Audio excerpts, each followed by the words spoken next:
सबसे अगड़िया बोल बम के लगावत नारा बोल बम जय श्री होई हम कबड़िया चले सबसे अगड़िया बोल बम के लगावत नारा हर हर महादेव तो होई तिसियौता के हम बोल जल बढ़ारब सबसे अगाड़ी होई पिनौता के हम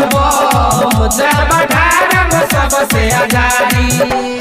होई हम कबड़िया चले सबसे अगड़िया बोल बम के लगावत नारा जय श्री होई हम कबड़िया चले सबसे अगड़िया बोल बम के लगावत नारा बोल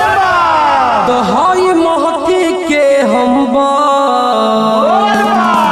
जल बढ़ारब सबसे अगाड़ी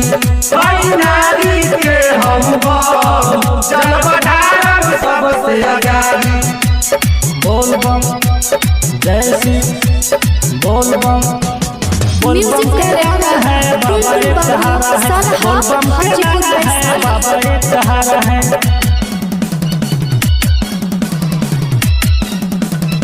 मिक्स बाय टुनटुन बाबू सालहा वैशाली बोल बम बोल बम बोल बम बोल बम बोल बम बोल बम लीलो डभइच के बम सब कमर सजा के जाई सब असवारी धर्म पदमोल से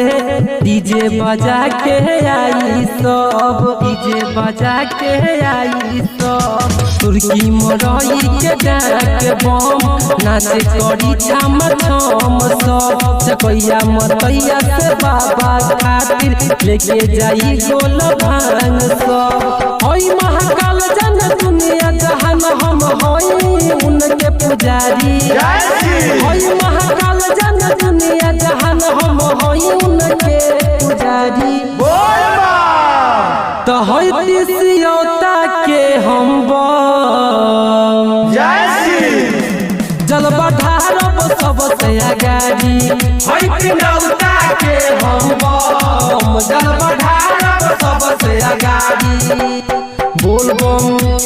जय शिव बोल बम जय शिव बोल बम के नारा है बाबा एक सहारा है बोल बम के नारा है बाबा एक सहारा है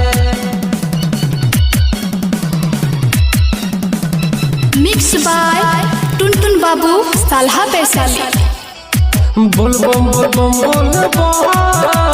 बोल बम बोल बम बोल बम बिझरौली बिशनपुर के बम सब बोलत जाई बोल बम सब बढ़िया परानपुर के लइका सब बाबा के नाम लेके जाले सब बाबा के नाम लेके जाले सब लक्ष्मी नारायणपुर के लइका सब बाबा के नाम लेके जाले सब चंचल बिहारी राइटर दीपन दीवाना साहिल भी बोलत बोल बम होई महाकाल जन दुनिया जहान बाबा करतानी तोहरे पुजाई